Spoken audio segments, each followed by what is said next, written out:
자린고비 이야기. 옛날 어느 마을에 어떤 구두쇠가 살았습니다. 무슨 일을 하던지 좁쌀뱅이처럼 치사해서 사람들은 이 구두쇠를 자린고비라고 불렀습니다. 얼마나 구두쇠인지 하루는 누가 굴비를 선물해 주어서 저녁 반찬이 굴비가 나왔습니다. 아이들이 먹으려 하자 자린고비는 굴비를 잡아 천장에 매달았습니다.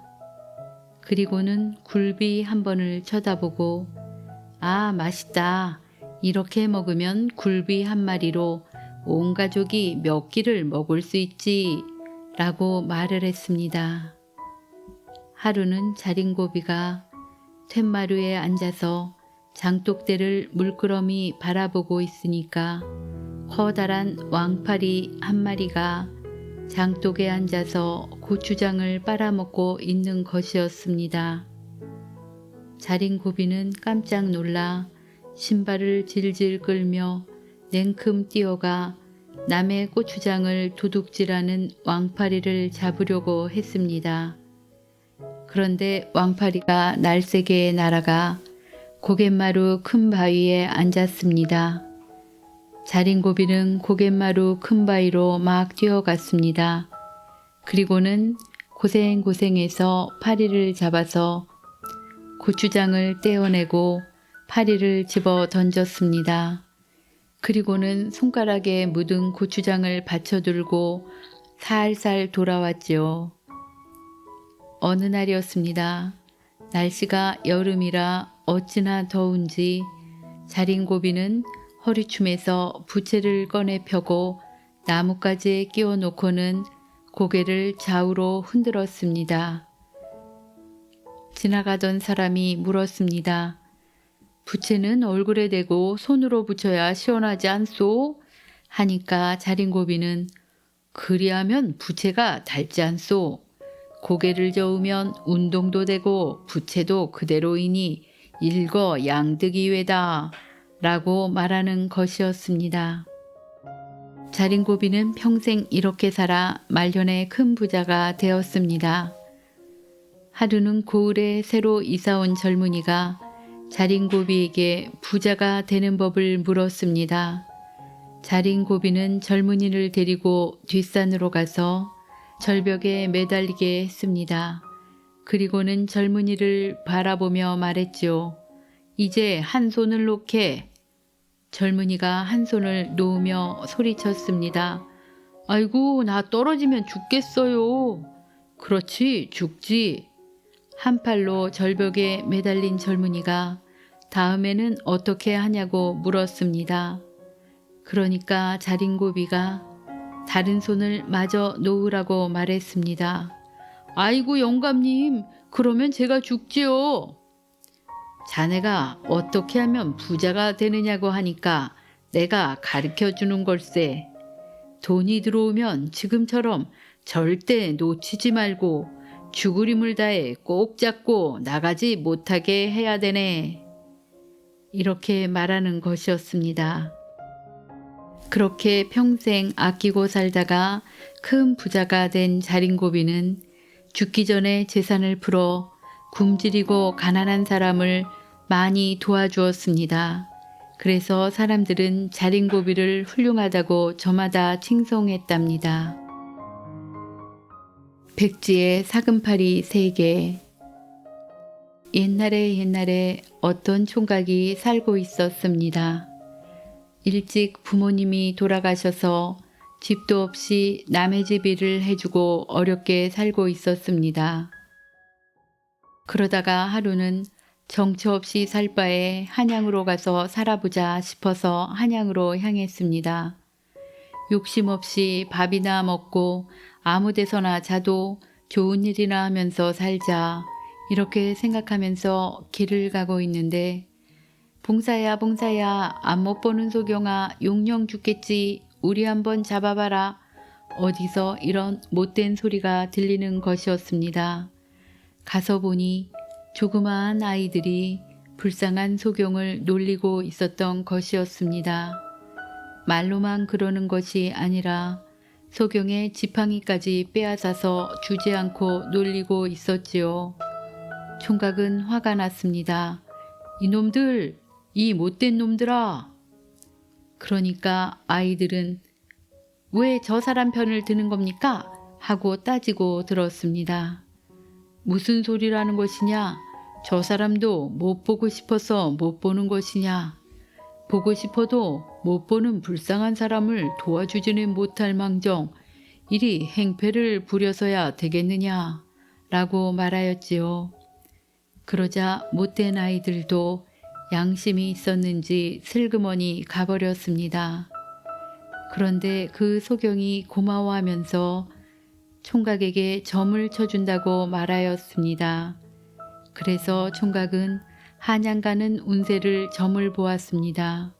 그랬는데 일찍 죽는다는 점괘가 나와버린 것이었습니다. 총각은 저 부모님도 안 계시고 재산도 없으니 오래 산들 무엇하겠소마는 그래도 이렇게 일찍 죽는다니 기가 막히네요. 혹시 조금 더 오래 살 수 있는 방법이 있을까요? 하고 소경에게 물어보았습니다.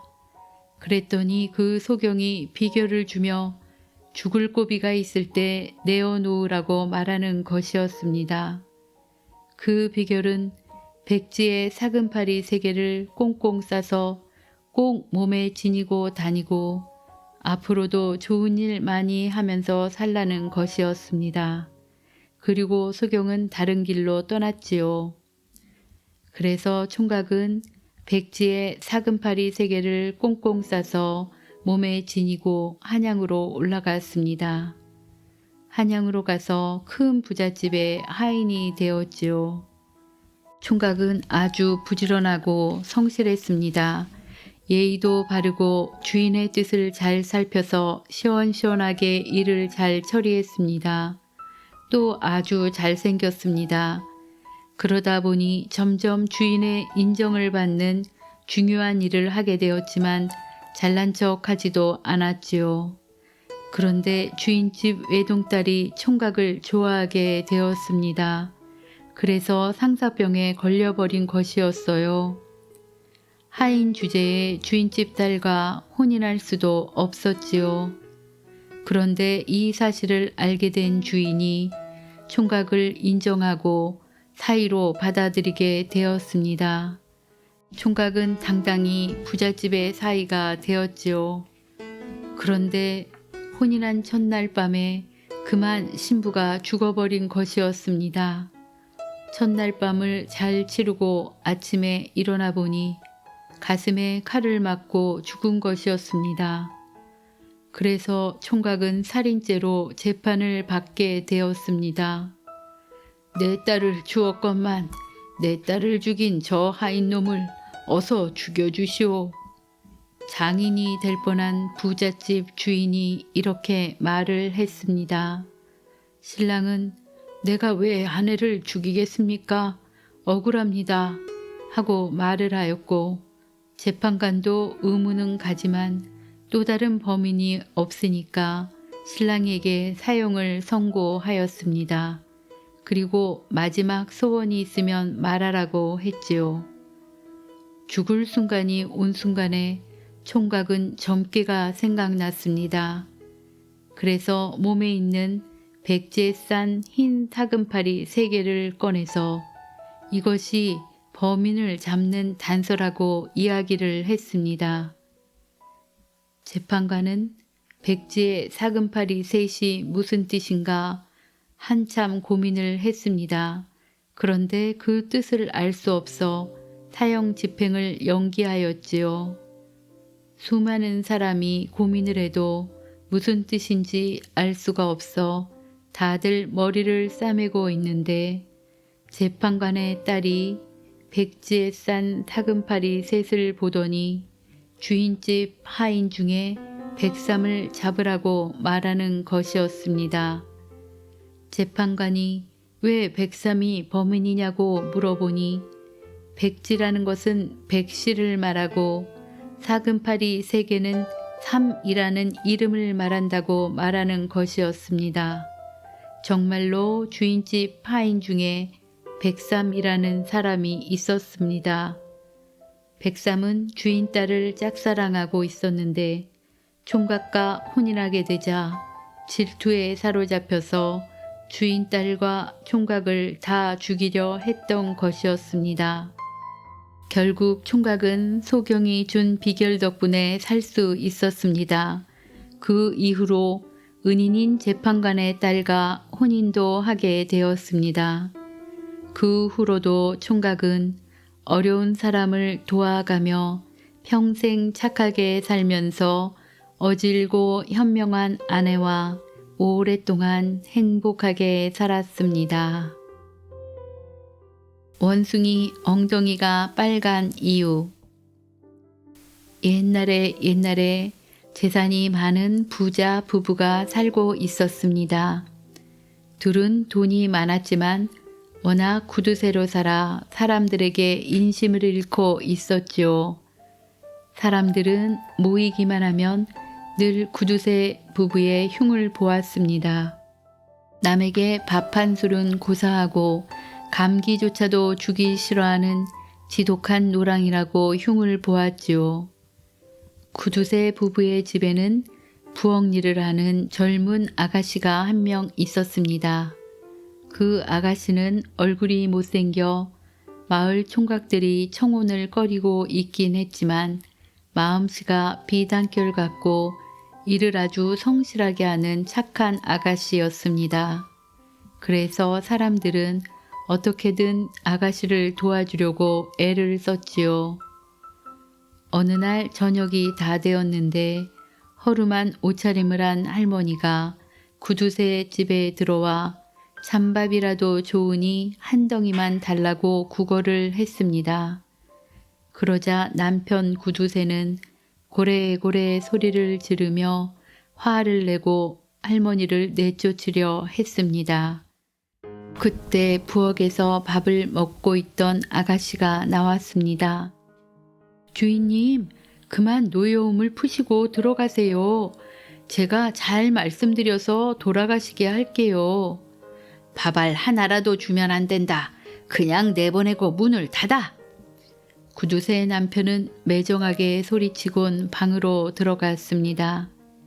그 틈에 착한 아가씨는 얼른 부엌으로 가 자기가 먹던 밥을 가져와 할머니에게 주었습니다.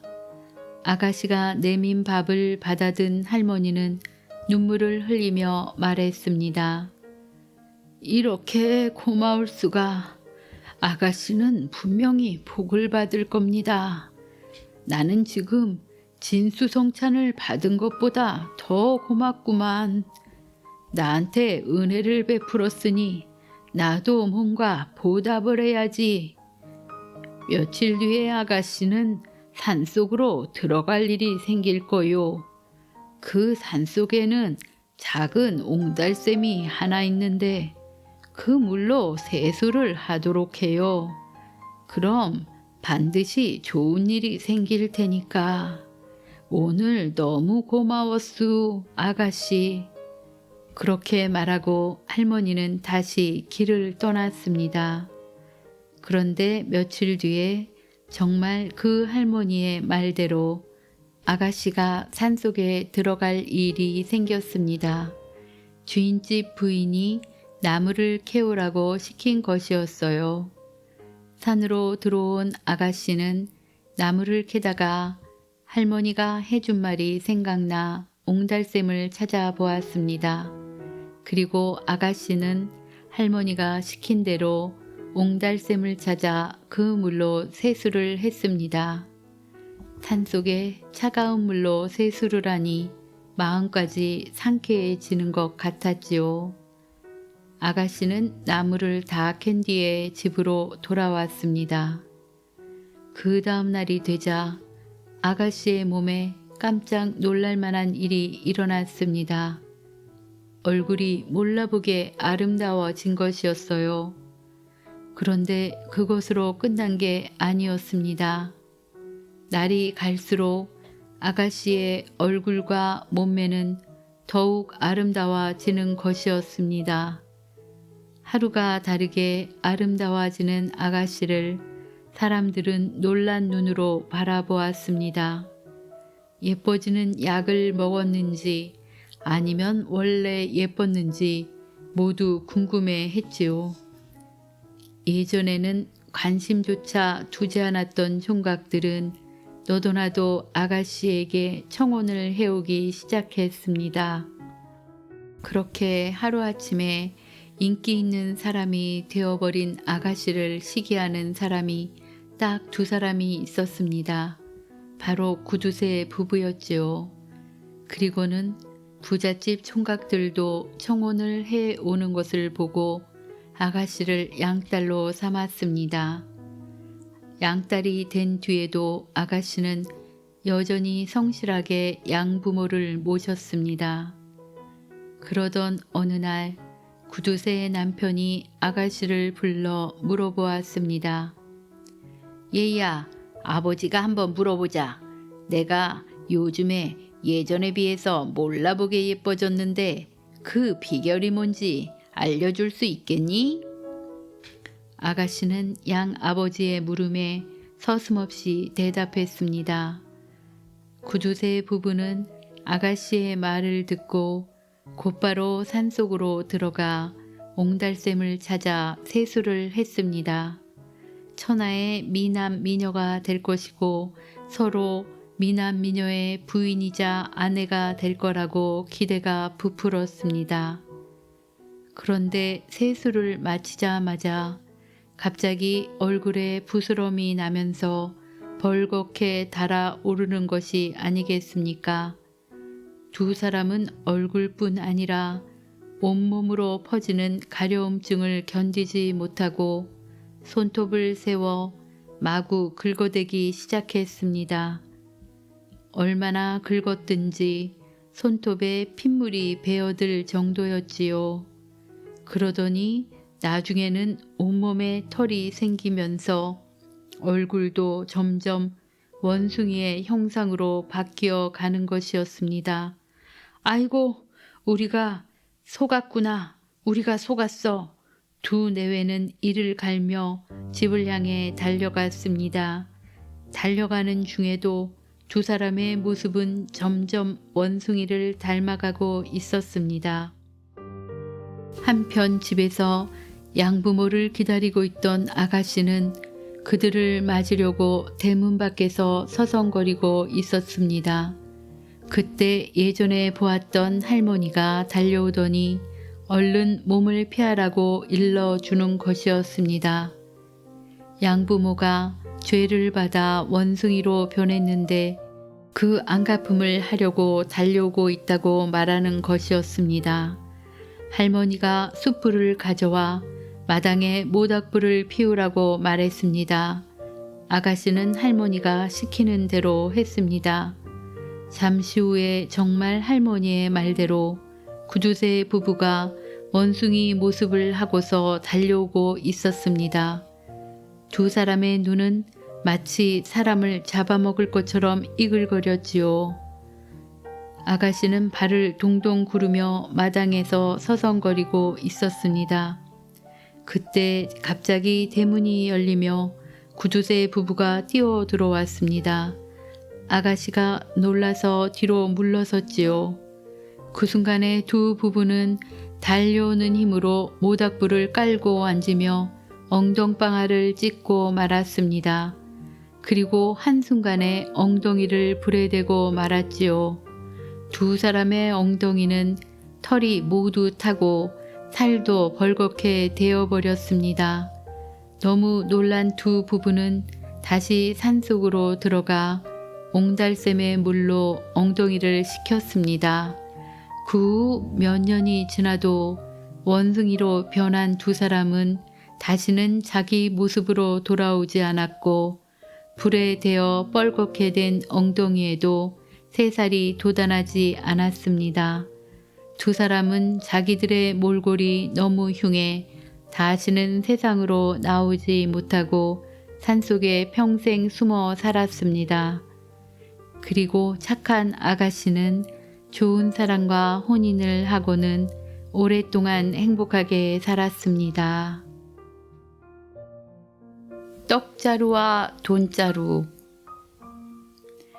옛날에 돈이 최고라고 믿는 황부자가 살고 있었습니다.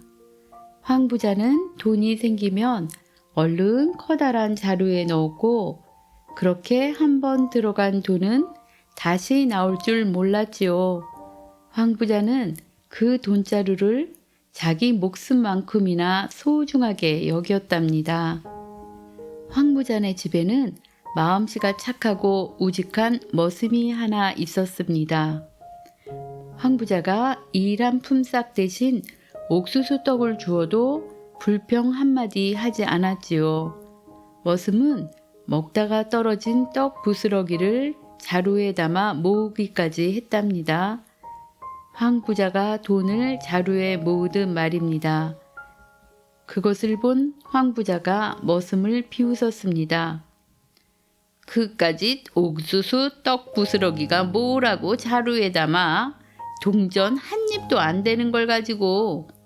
하지만 머슴은 황부자의 놀림에도 끄떡하지 않고 오히려 떡자루를 더욱 소중히 여기며 항상 몸에 지니고 다녔답니다.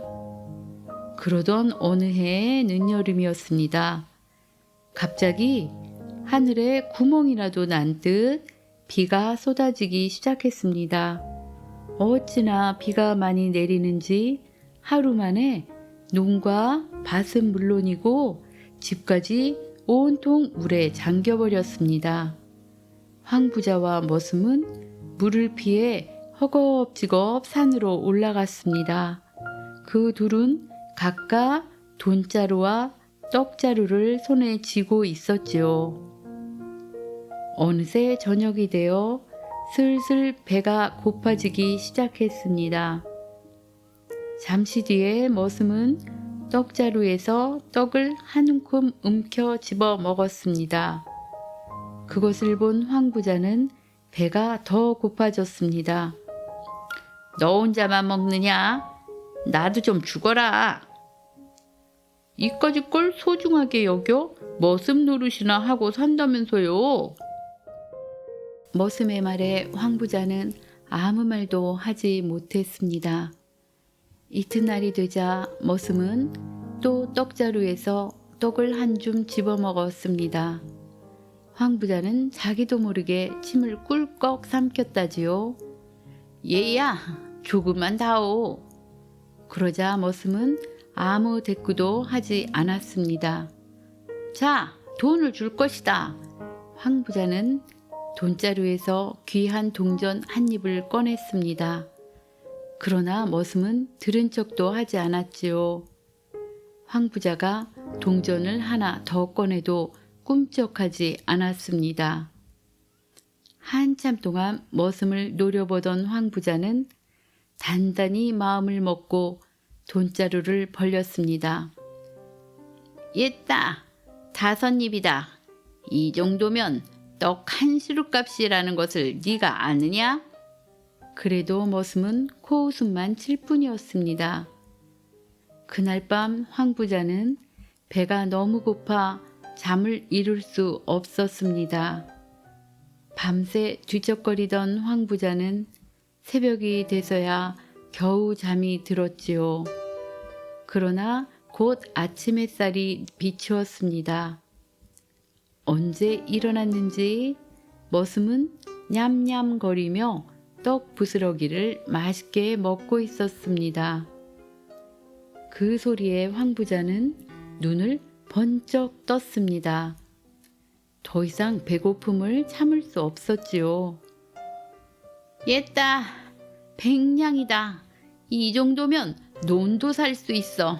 자, 떡 좀 다오. 황부자는 머슴에게 돈을 던지며 떡자루를 빼앗으려 했습니다. 하지만 머슴은 돈에 눈길 한번 주지 않았습니다. 이제 1000냥을 주었습니다. 그래도 머슴은 대꾸도 없이 잠자코 떡 부스러기만 먹었지요. 이제 황부자의 눈엔 떡으로 볼록해진 머슴의 볼만 보였습니다. 또 귀에는 쩝쩝 떡 부스러기를 씹는 소리만 들렸지요. 영감은 더 이상 도저히 참을 수가 없어서 돈자루를 통째로 머슴에게 던졌습니다. 그제야 머슴은 씩 웃으며 떡자루를 벌려 황부자에게 내밀었습니다. 황부자는 허겁지겁 떡 부스러기를 먹기 시작했지요. 그 모습을 보며 머슴이 속으로 말했습니다. 굶어 죽은 귀신이 따로 없군. 떡 부스러기가 동전 한 입보다 못하다고? 이제 이 떡 부스러기가 얼마나 귀한 것인지 아시겠지요? 그리고 머슴은 돈자루를 가지고 내려와 부자가 되어 가난한 사람들에게 아낌없이 돈을 쓰면서 오랫동안 잘 살았답니다. 좁쌀 한 톨로 장가든 총각. 옛날 어느 시골에 한 총각이 살고 있었습니다.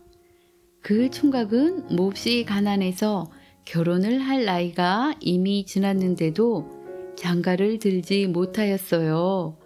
하지만 총각은 굉장히 재치있고 현명한 사람이었습니다. 어떻게 해야 장가를 들 수 있을까 궁리를 하기 시작했지요. 총각은 집안을 뒤져서 값이 나갈 것을 찾았지만 아무것도 없었습니다. 그러다가 부엌을 뒤져 좁쌀 한 톨을 찾아서 그것을 주머니에 소중하게 넣었지요. 그리고는 한양으로 길을 떠나게 되었습니다. 며칠 뒤에 총각은 어느 주막에 들어가 좁쌀을 꺼내며 늘 가지고 다니는 아주 소중한 것이니 잘 맡았다가 떠날 때 주십시오 하고 주막 주인에게 말했습니다. 주막 주인은 웃음을 참으며 받아서는 부엌 아궁이 위에 아무렇게나 두었지요. 이튿날 날이 밝자마자 총각은 떠날 준비를 하고선 주인에게 내 좁쌀을 주십시오 라고 말했습니다. 주인은 잊고 있어서 고개를 갸웃하더니 부엌으로 가서 찾아봤습니다. 그리고는 부엌에서 나오면서 쥐가 먹었는지 없네요 하고 말하는 것이었습니다. 총각은 화를 내면서 어서 내 좁쌀을 내놓으시오 라고 말을 했지요. 주인이 어쩔 줄 몰라 하자 총각은 잠시 생각한 후에 그러면 내 좁쌀을 먹은 쥐를 잡아내시오 라고 말을 하는 것이었습니다. 할 수 없이 주인은 쥐를 한 마리 잡아주었습니다. 그래서 총각은 쥐 한 마리를 들고 다시 길을 떠났습니다. 밤이 되자 또 다른 주막에 들어가 쥐를 맡기고는 이 쥐는 소중한 주인이 다음날 아침에 꼭 주십시오 라고 말을 하였습니다. 주인은 썩 내키지는 않았지만 알았다고 하면서 아무데나 두었습니다. 다음날 아침에 총각이 자, 제 맡긴 쥐를 주십시오 라고 했지만 주인은 대수롭지 않다는 듯이 고양이가 먹어서 없네요 라고 말을 하는 것이었습니다. 그러자 총각은 그렇다면 내 쥐를 잡아먹은 고양이를 내놓으십시오 라고 말을 하는 것이었습니다. 주인은 할 수 없이 총각에게 고양이를 내주었지요. 총각은 다음 주막에 가서도 고양이를 맡기고 이튿날 달라고 했습니다. 그런데 그 다음날 주인이 그 고양이가 자기 집 말에 밟혀 죽었다고 말하는 것이었어요. 총각은 화를 벌컥 내며 주인에게 소중한 고양이를 밟은 그 말을 빨리 내놓지 않으면 당장 재판을 하겠습니다 라고 말을 하였습니다. 주막 주인은 할 수 없이 말을 내주었지요. 총각은 이제는 말을 타고 가다가 다시 어느 주막에 묵으며 말을 맡겼습니다. 다음 날 주막 주인은 쭈뼛거리며 말을 내놓지 못하는 것이었습니다. 말이 자기 집 황소와 싸우다가 그만 황소의 뿔에 받쳐 죽고 말았다는 것이었습니다. 총각은 이번에도 말 대신 소를 달라 했습니다. 이렇게 소를 얻게 된 총각은 소를 타고 한양으로 갔습니다. 한양에 도착한 총각은 주막에 묵으면서 소를 맡겼습니다. 그런데 그 다음날 아침에 주인이 총각이 묵고 있는 방으로 오더니 아이고, 이걸 미안해서 어떡합니까? 제 아들 녀석이 자기 소인 줄 알고 글쎄 소를 정승댁에 팔았으니 이를 어쩌면 좋지요? 라고 말을 하는 것이었습니다. 총각은 정승을 만나 이야기해야겠으니 정승을 만나게 해달라고 말을 하였습니다. 주막 주인은 하는 수 없이 정승을 만나 사정을 이야기했지요.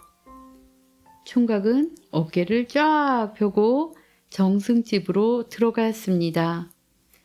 그리고 총각은 자기 소를 달라고 당당하게 말을 하였지요. 총각의 당당함이 마음에 든 정승은 총각을 시험해 보기로 했습니다. 소를 달라고? 이걸 어쩌나? 자네 소는 벌써 잡아먹었네. 라고 말을 하는 것이었죠. 정승은 자기 말에 총각이 어떻게 나올지 몹시 궁금했습니다.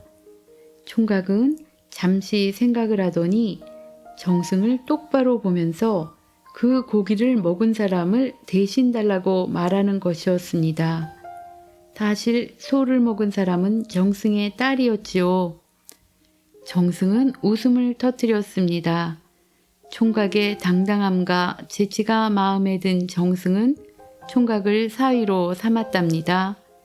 정승의 사위가 된 총각은 그 후로도 현명하고 당당하게 잘 살았답니다. 하늘나라 박후경. 옛날에 아주 지혜로운 소년이 살고 있었습니다. 웬만한 어른보다도 생각이 훨씬 깊고 현명했지요. 소년의 아버지는 아주 높은 정승이었습니다. 그리고 얼마 전에 아버지는 중국에 사신으로 다녀왔지요. 그런데 아버지가 중국에 다녀오신 뒤부터 점점 건강이 안 좋아지셔서 앓아눕게 되었습니다. 소년은 이불을 뒤집어 쓰고 누워 계시는 아버지 머리맡에 앉아 걱정거리를 여쭈어 보았습니다. 그랬더니 아버지께서 중국에 갔을 때 있었던 일을 이야기해 주셨습니다. 아버지가 중국에 가서 중국을 돌아보고 있을 때 같이 다녔던 중국 대신이 그 좁은 땅에서 살려니 얼마나 답답하겠소. 저 들판을 보시오. 저 들판에서 나는 곡식과 채소만으로도 조선 백성 모두를 배불리 먹일 수 있을 것이오. 만리장성이라고 들어봤소? 성의 길이가 만리나 된다고 해서 만리장성이라 한다오. 당신네 땅에서 사는 사람들은 상상도 못할 어마어마한 성이지요. 하하 하면서 거들먹 거리는 것이었지요. 이런 말들로 인해 화가 머리끝까지 난 아버지는 허허 그까짓 걸 가지고 뭘 그러시오. 우리나라엔 하늘나라에도 밭이 있는데 라고 말해버렸던 것이었습니다. 중국 사람들은 신기해하며 그 밭을 구경하기 위해서 석 달 뒤 조선을 방문키로 했다는 것이죠. 그리고 이제 그날이 보름밖에 남지 않았다는 것이었습니다. 소녀는 잠시 생각에 잠긴 뒤에 아버지께 좋은 생각이 났다고 이야기를 했습니다. 그러자 아버지도 무릎을 치면서 좋은 생각이라고 기뻐하셨습니다. 드디어 중국 사람들이 오는 날이 되었습니다. 아버지는 이른 아침부터 환갑이 넘은 노인들을 성문 밖으로 불러 모아 잔치를 벌였습니다. 노인들은 맛있는 음식과 시원한 술을 먹으며 즐겁게 놀았지요. 절로 노랫소리가 흥겨워지고 어느새 춤판도 벌어졌답니다. 그동안 소녀는 그 잔치판 옆으로 동네 어린아이들을 불러 모았습니다. 얘들아, 여기서 큰 소리로 울도록 해라. 그러면 이따가 엿을 한 알음씩 줄게. 알았지? 소년의 말에 아이들은 빽빽 소리를 지르며 울기 시작했습니다. 그런 다음에 아버지와 소년은 중국 사람들을 맞이하였지요. 성문 밖을 지나던 중국 사람들이 흥겹게 놀고 있는 노인들과 그 옆에서 울고 있는 어린아이들을 보며 궁금한 듯 물었지요. 그러자 아버지가 노인들을 가리켰습니다. 저 노인들은 하늘나라 밭으로 일하러 갔다가 사흘 전에 돌아온 노인들이요.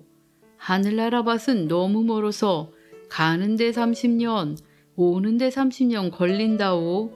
60년 만에 고향에 돌아왔으니 얼마나 기쁘겠소. 그래서 저렇게 잔치를 벌이고 있는 거라오. 그리고 저 아이들은 하늘나라 밭을 매러 가는 길이라오. 이제 가면 60년 뒤에나 다시 올 수 있는데 어찌 서럽지 않겠소. 중국 사람들은 깜짝 놀랐습니다. 아버지가 일부러 중국 사람들의 팔을 잡아 끌며 자, 우리도 갈 길이 바쁘니 어서 하늘나라 밭으로 갑시다 라고 말을 하였을 때 중국 사람들이 머뭇거리자 아버지가 일부러 중국 사람들의 팔을 잡아 끌며 자, 우리도 바쁘니 어서 하늘나라 밭으로 갑시다 라고 말을 하였을 때 중국 사람들은 저마다 슬슬 꽁무니를 빼며 허둥지둥 오던 길을 되돌아갔습니다. 슬기로운 소녀는 훌륭하게 자라 나중에는 나라의 큰 정승이 되었답니다. 하늘나라 곳간. 옛날에 어느 마을에 부자인 황부자와 가난한 김서방이 이웃하고 살고 있었습니다.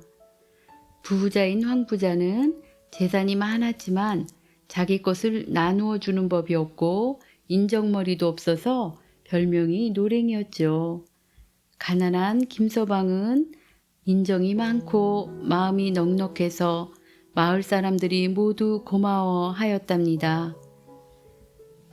황부자는 가난한 사람이 쌀을 꾸러 가면 일이나 열심히 하지 왜 남의 것을 얻으러 다니나 하고 겨우 구워주고는 비싼 이자를 받았답니다. 그런데 김서방은 어디 초상이 나면 자기 일같이 나서서 일을 도와주고 누가 먹을 것이 없는 눈치가 보이면 자기가 굶더라도 쌀을 구워 주었답니다. 그러던 어느 날 황부자가 별로 아프지도 않았는데 갑자기 죽어서 저승으로 가게 되었습니다. 염라대왕님이 황부자를 보자 자네는 아직 올 때가 되지 않았는데 어떻게 저승에 왔나?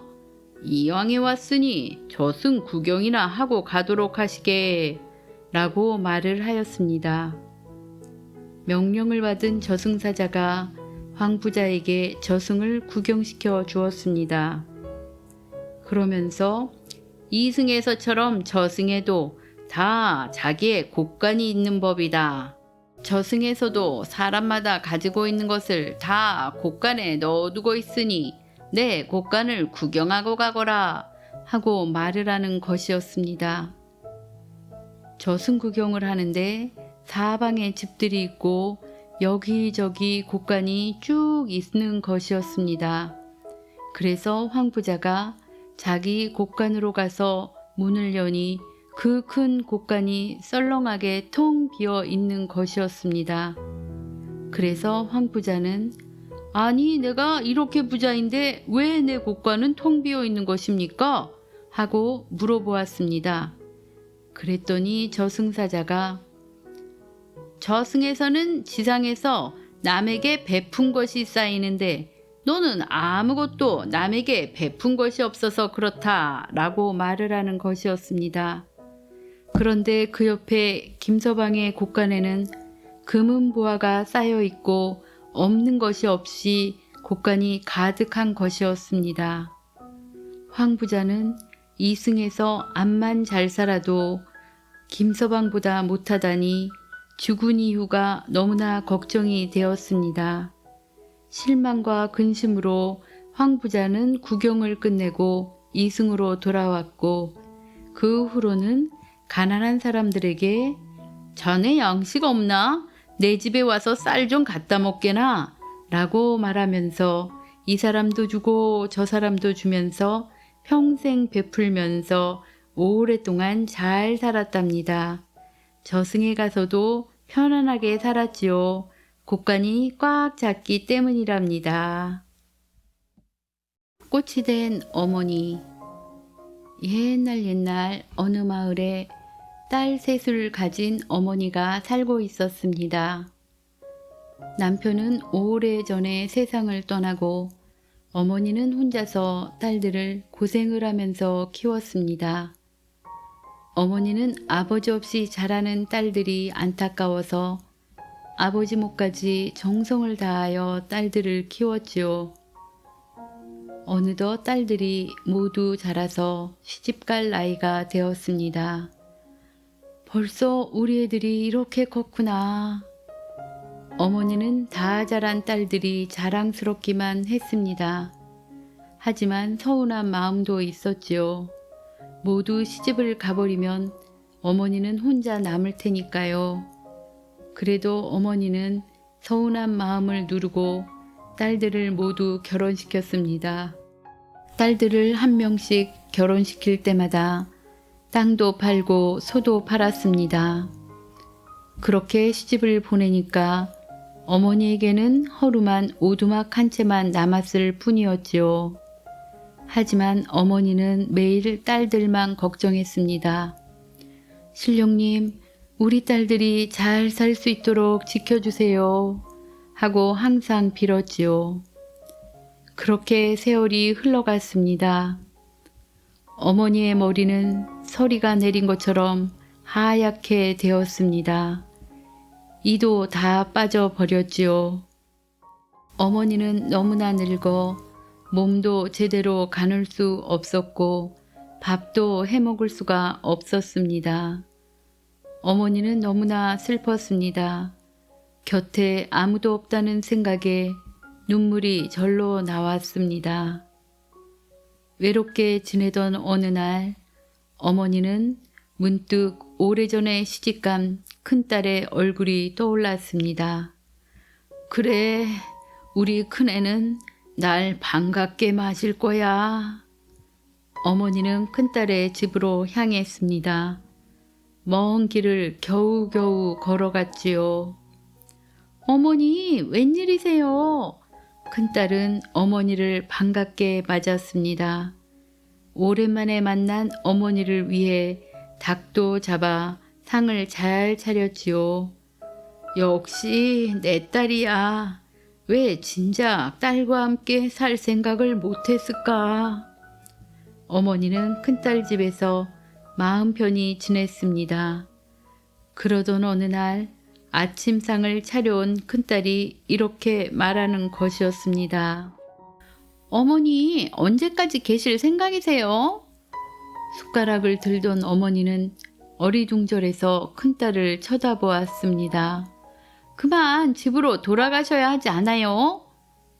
어머니는 밥 한 술도 뜨지 않고 숟가락을 내려놓았습니다. 이제는 내가 귀찮아진 게로구나. 어머니는 어찌해야 좋을지 몰랐습니다.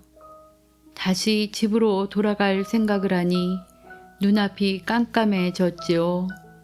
밥도 짓지 못할 만큼 늙은 몸으로 어떻게 혼자 살아갈 수 있겠어요. 어머니는 국리 끝에 둘째 딸에게 가기로 마음먹었습니다. 그래서 다시 먼 길을 걸어 둘째 딸네 집에 도착했지요. 둘째야, 둘째야. 아니 어머니, 웬일이세요? 둘째 딸도 어머니를 반갑게 맞았습니다. 하지만 하루가 지나고 이틀이 지날수록 둘째 딸의 태도는 처음과 달라졌습니다. 어머니, 왜 이렇게 밥을 흘리세요? 가만히 앉아있지만 말고 마당이라도 좀 쓸어요. 둘째는 이렇게 어머니를 구박하기 시작했습니다. 추운 겨울인데도 어머니 방에 불도 제대로 피우지 않았지요. 어머니는 모두 잠든 밤에 소리 죽여 울었습니다. 그러던 어느 날 밖은 금세라도 눈보라가 몰아칠 것 같았습니다. 어머니, 이제 그만 돌아가세요. 아이들 키우는 것도 힘든데 어떻게 어머니 시중까지 들어요. 제 생각도 해주셔야지요. 둘째 딸은 이렇게 말하며 어머니를 내쫓았습니다. 아주 추운 겨울날이었지요. 눈보라가 매섭게 몰아치기 시작했습니다. 지팡이를 짚은 손은 벌써 꽁꽁 얼어붙었습니다. 어머니는 금방이라도 쓰러질 것만 같았습니다. 이제 어디로 가야 한단 말인가?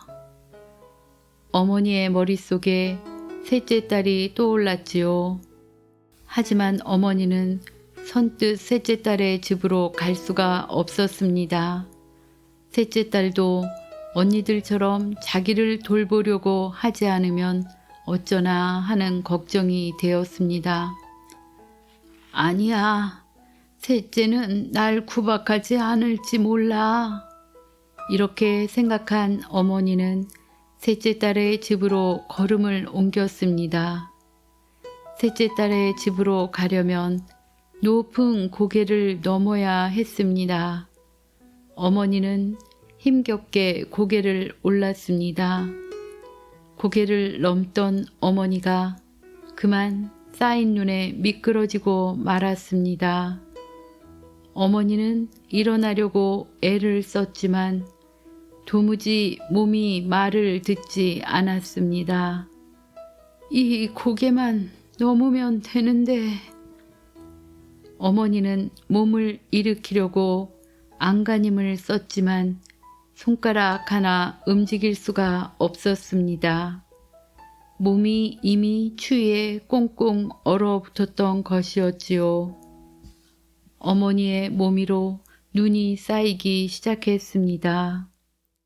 시간이 흐를수록 어머니의 몸은 차게 식어갔고 벌써 돌아가신 것이었습니다. 어머니, 어머니!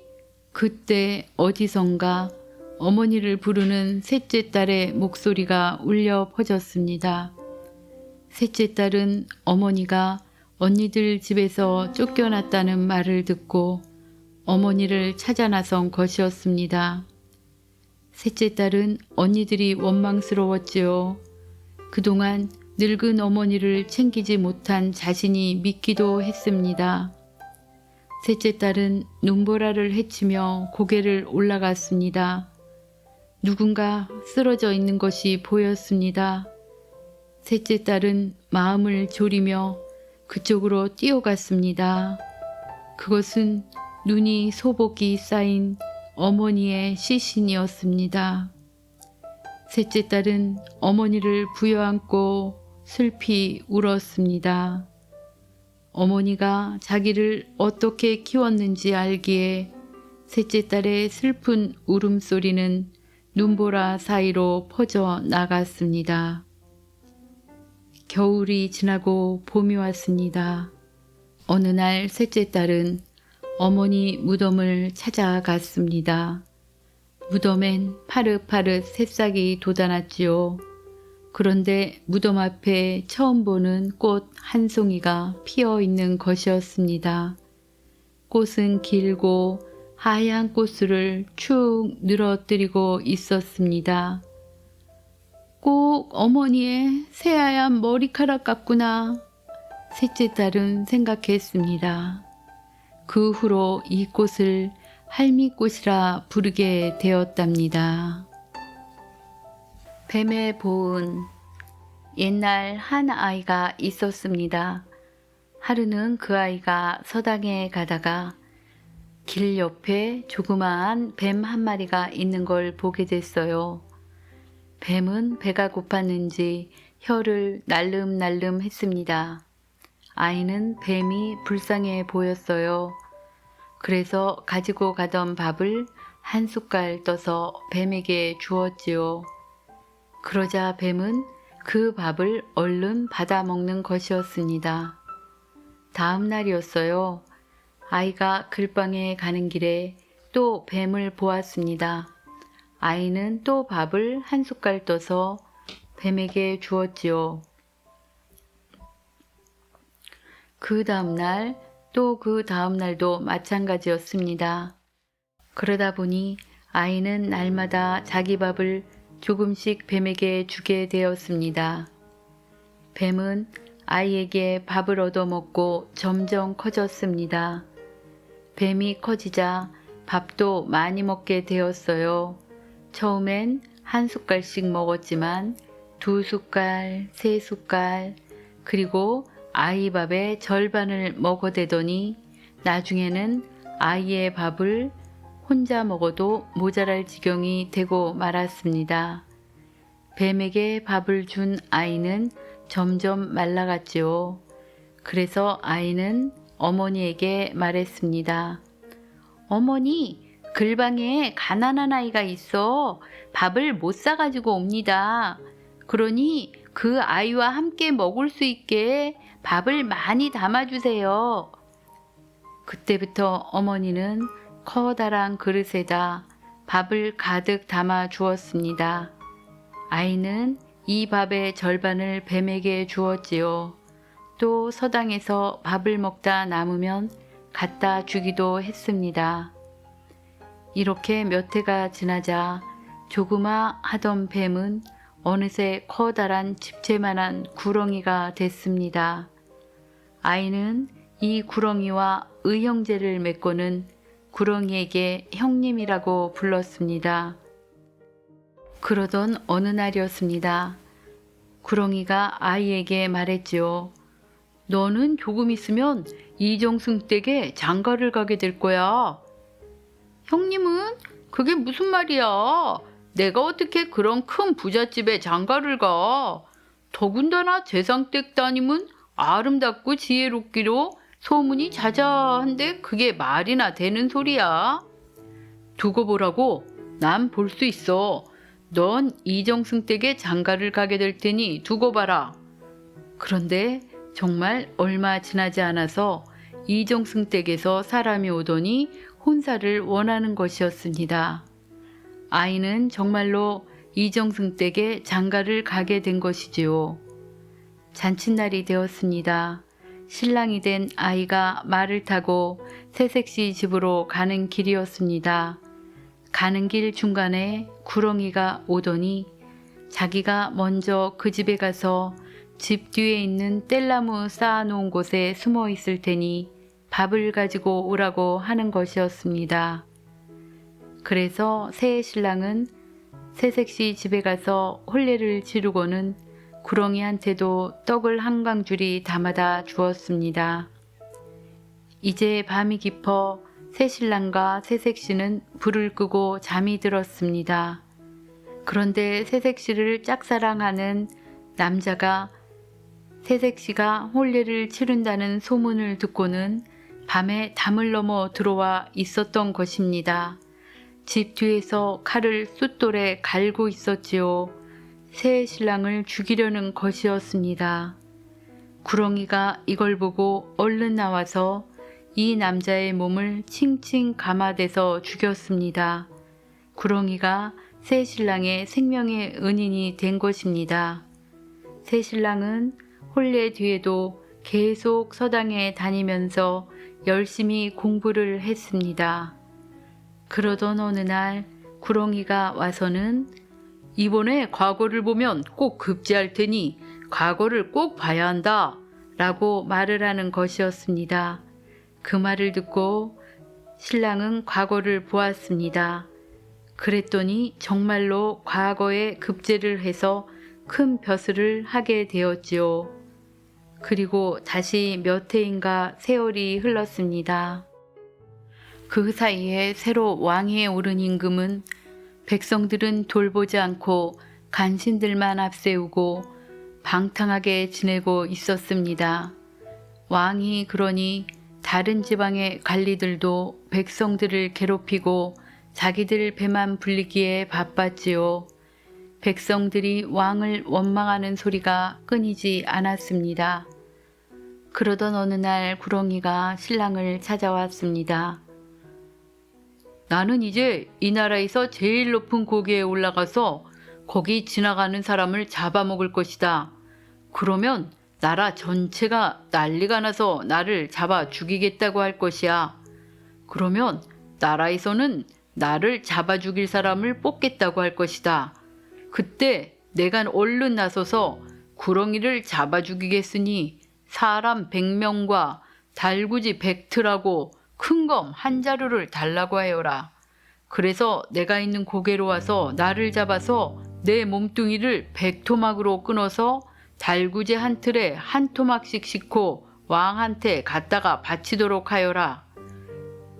새신랑은 이 말을 듣고는 아니 형님, 그게 무슨 말씀이십니까? 형님이 아니었으면 저는 벌써 죽었을 것인데 형님 덕분에 살아서 이렇게 살고 있는데 저보고 형님을 죽이라니요. 제가 어떻게 형님을 죽이겠습니까? 저는 못합니다. 라고 말했습니다. 그러자 구렁이는 내가 나를 안 죽이면 내가 너를 죽이겠다 라고 위협하는 것이었습니다.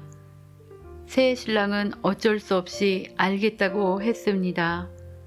정말 얼마 안 가서 온 나라에서 가장 높다는 고개에 큰 구렁이가 나타나 사람을 많이 잡아먹는다는 소문이 쫙 퍼졌습니다. 백성들은 임금이 어질지 못해 우환이 생긴 것이라며 수군거렸지요.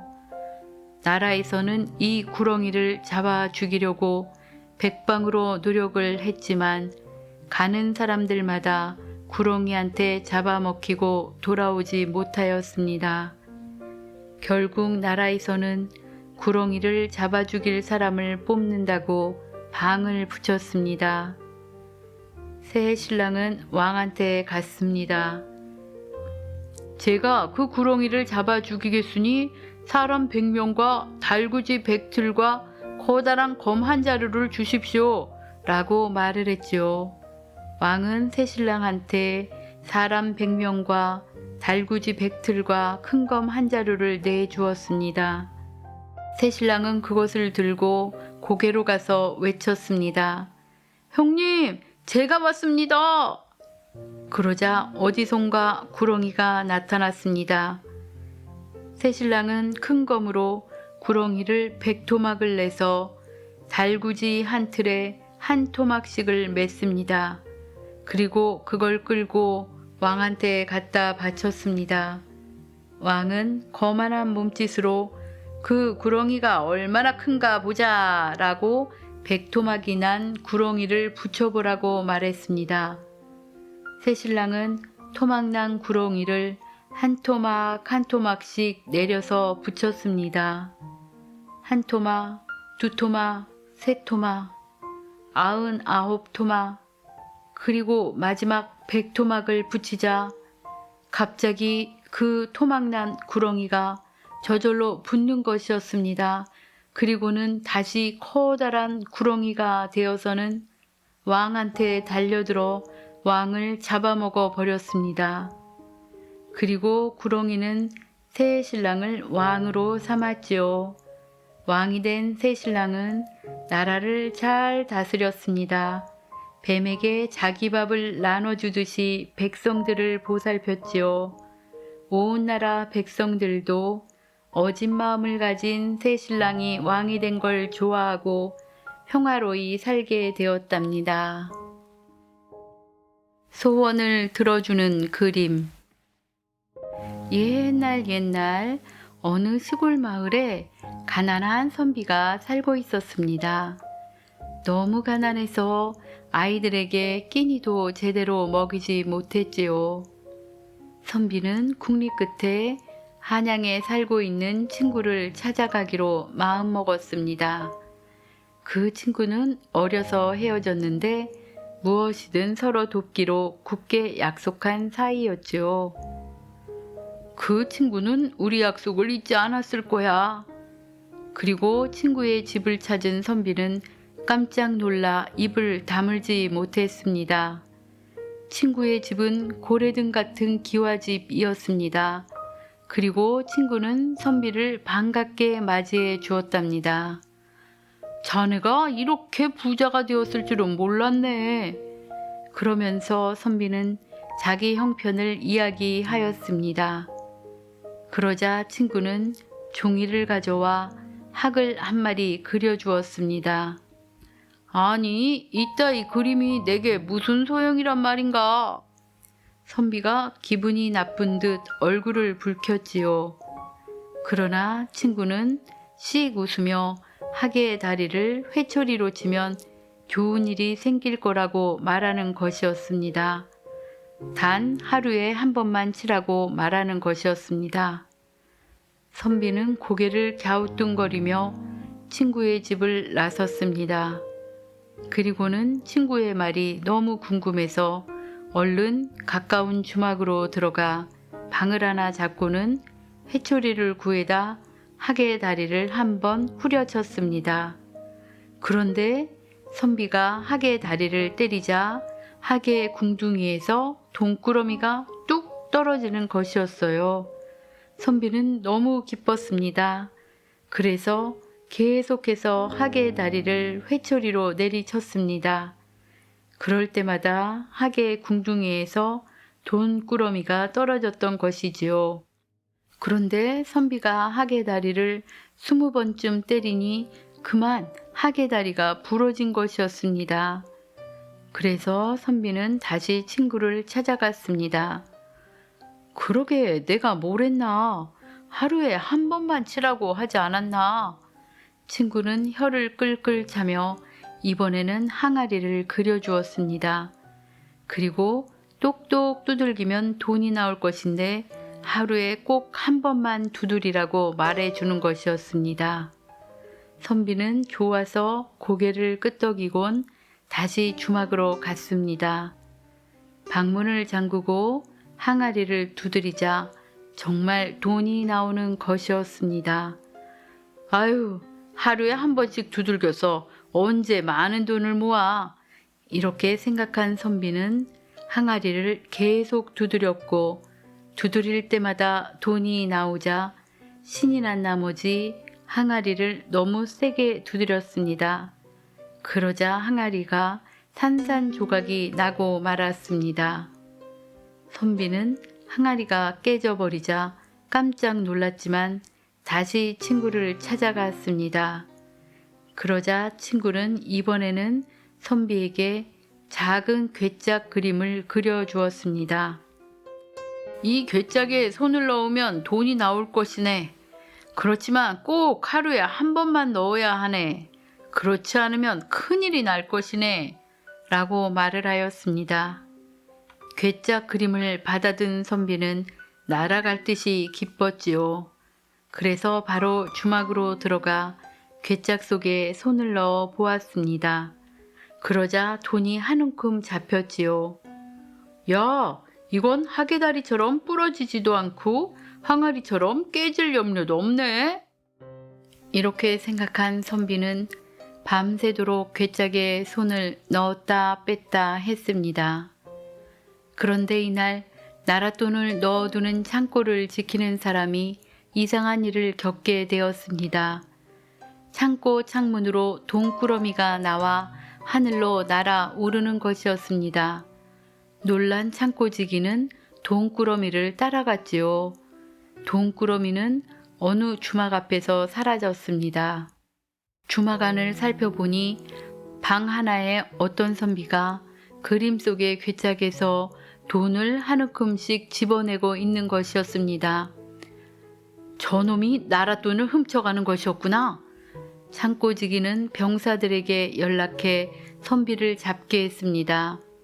포도청에서는 높은 관리가 어디서 그런 그림을 구해 나라 돈을 훔쳐냈느냐? 라고 물어보았습니다. 선비는 겁에 질려 더듬더듬 말했습니다. 선비의 말이 끝나기가 무섭게 관리는 친구를 잡아오게 했고 친구와 선비의 목을 베라고 명령했습니다. 그러자 친구가 관리에게 사정을 하였습니다. 나으리 말씀대로 저는 죽을 죄를 지었사옵니다. 그러나 죽을 때 죽더라도 그림 하나만 그리고 죽게 해주십시오. 그러니까 관리가 친구에게 붓과 종이를 가져다 주었고 친구는 곧 종이에 커다란 말을 한 마리 그리기 시작했습니다. 붓을 놓았을 때 그림 속의 말이 갑자기 꿈틀거리더니 큰 소리로 울며 그림 밖으로 튀어나오는 것이었습니다. 사람들은 너무 놀라 다들 정신을 차릴 수가 없었지요. 뭐하나? 어서 타게! 어느새 말등에 올라탄 친구가 선비에게 손을 내밀었습니다. 그제야 선비도 정신을 차리고 마리에 올라타곤 쏜살같이 달아났습니다. 나 때문에 큰일 날 뻔했군. 그러게 내가 뭘 했나? 하루에 한 번만 괴짝에 손을 넣으라고 하지 않았나? 친구는 이렇게 말하며 더욱 빠르게 말을 몰았습니다. 그리고 두 친구는 아주 멀리 사라져서 다시는 아무도 보지 못했답니다.